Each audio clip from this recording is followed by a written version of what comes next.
Nggak mulai. Selamat pagi semua. Yang hari ini kita pelajari materi kita tentang sistem gerak. Selesai mempelajari materi ini, Ibu harapkan kamu bisa mendefinisikan apa itu gerak, ya, atau bisa menjelaskan pengertian dari gerak. Gerak dia merupakan perubahan posisi suatu benda. Ibaratnya, kalau saya berdiri di sini saya masih diam. Tapi kalau saya melangkah ke depan, berarti saya mengalami perubahan posisi. Itu yang dikatakan dia gerak. Berdasarkan lintasannya, gerak terbagi tiga. Ada gerak lurus, gerak melingkar, gerak parabola. Kalau gerak lurus, lintasannya berupa garis lurus. Contoh, saya jatuhkan spidol saya. Dia lurus dan turun ke bawah, maka dia melakukan gerak lurus. Yang kedua, ada namanya gerak melingkar. Lintasannya berbentuk lingkaran. Contoh, nanti kamu bisa ambil juga di rumah, ambil batu, ikat dengan tali, ya, kemudian putar. Nah, Ibu mengambil contoh seperti ini. Kamu perhatikan yang ini, bunga ini. Ini saya gerakkan.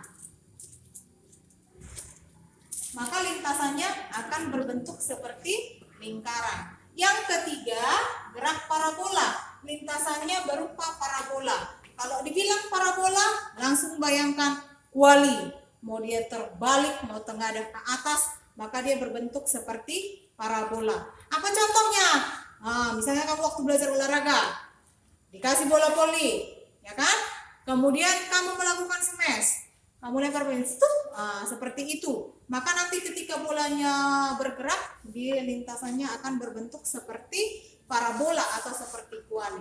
Nah, di dalam gerak ada beberapa istilah yang harus kita pelajari. Yang pertama, perpindahan. Yang kedua, jarak. Ketiga, kecepatan. Dan empat, kelajuan. Apa pengertiannya? Dikatakan perpindahan, pasti dia mengalami perubahan posisi. Contoh seperti ini. Kalau Ibu pindah kemari bergerak, berarti Ibu mengalami perubahan posisi. Itu yang dikatakan dia perpindahan. Kalau dia jarak, berarti panjang lintasan. Berarti berapa meter ini kira-kira? Ya, berapa senti? Itu dia. Nah, contohnya biar lebih gampang seperti yang pertama perpindahan. Misalkan, ya, misalkan Ana bergerak 4 meter ke timur. Kemudian dia bergerak lagi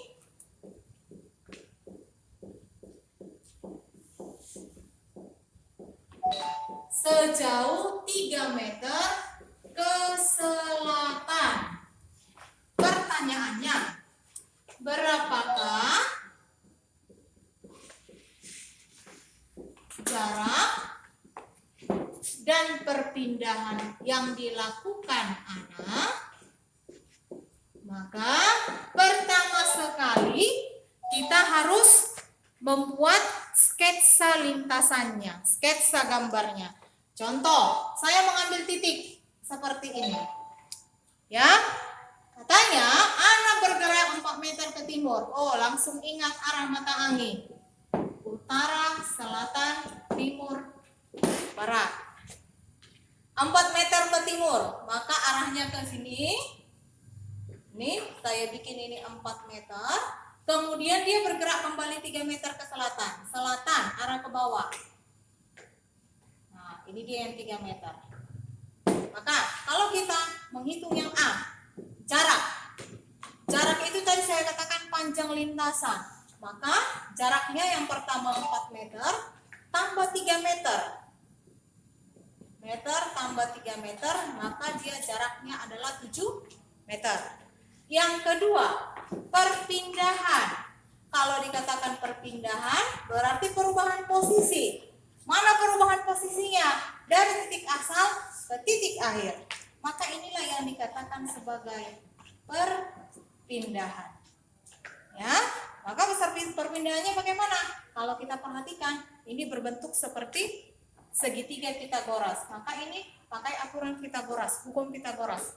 Yaitu bagaimana? 4 meter kuadrat tambah 3 meter kuadrat sama dengan perpindahan. Tapi saya buat dulu begini biar lebih gampang. Perpindahannya saya buat misalkan S.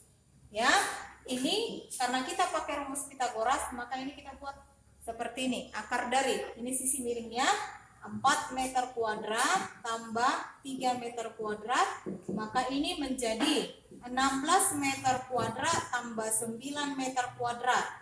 Berarti S-nya akar dari 25 meter kuadrat. Akar dari 25 adalah 5 meter. Maka besar perpindahannya ini adalah sebesar 5 meter.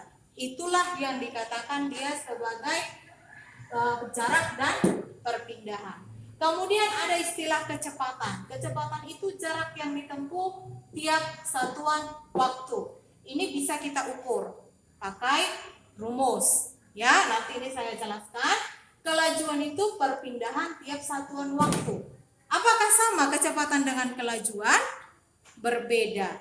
Ya, kalau dibilang kecepatan, dia itu mempunyai besar dan juga punya arah.